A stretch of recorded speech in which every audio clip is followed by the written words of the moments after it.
The sirens came out of nowhere. 1 minute, Elijah Brooks was standing in his front yard, watering his rose bushes.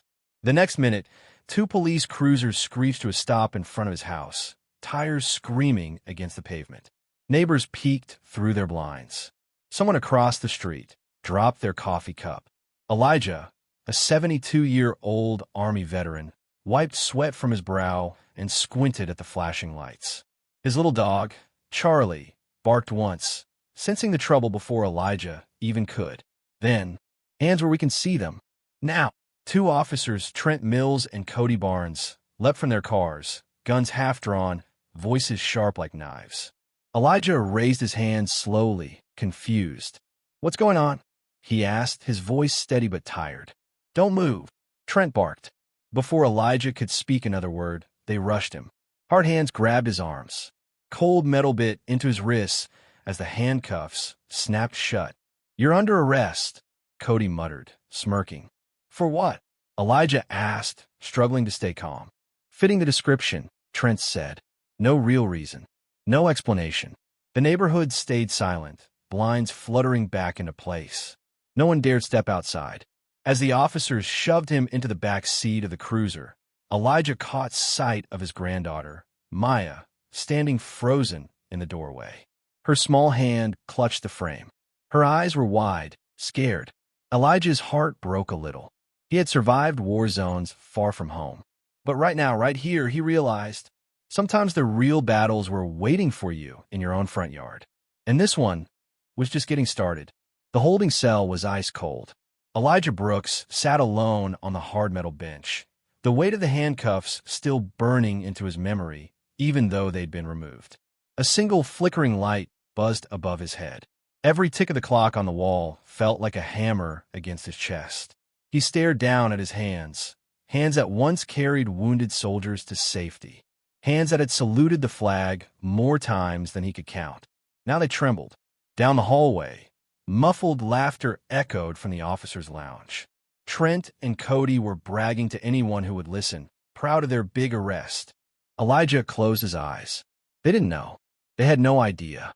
30 minutes earlier, a single call had been made from a quiet kitchen with trembling fingers. A little girl's voice had spoken into the phone, clear and brave, repeating words her grandfather had taught her. "Please help.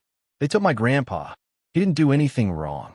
Now, as Elijah sat in silence, something was moving just beyond the walls of the police station. Engines rumbled low outside. Heavy boots crunched against the gravel. A sharp knock echoed through the front doors of the station. 1, 2, 3 times. Sharp. Heavy. Final. The desk sergeant looked up, frowning. Standing on the other side of the glass door were two men in dark suits, badges already raised. And just like that, everything started to unravel. The next morning, Willow Creek woke up to a different world. Newspapers hit doorsteps with heavy thuds. Phones buzzed and rang off kitchen counters. Social media exploded with a photo.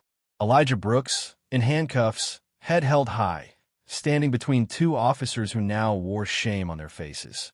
At the diner, forks clattered onto plates. At the gas station, people stood frozen, reading the headline over and over.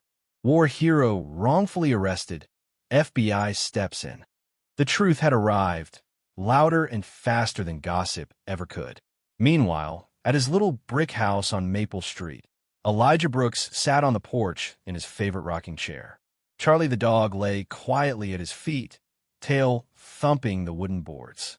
Elijah wasn't smiling. He wasn't angry either.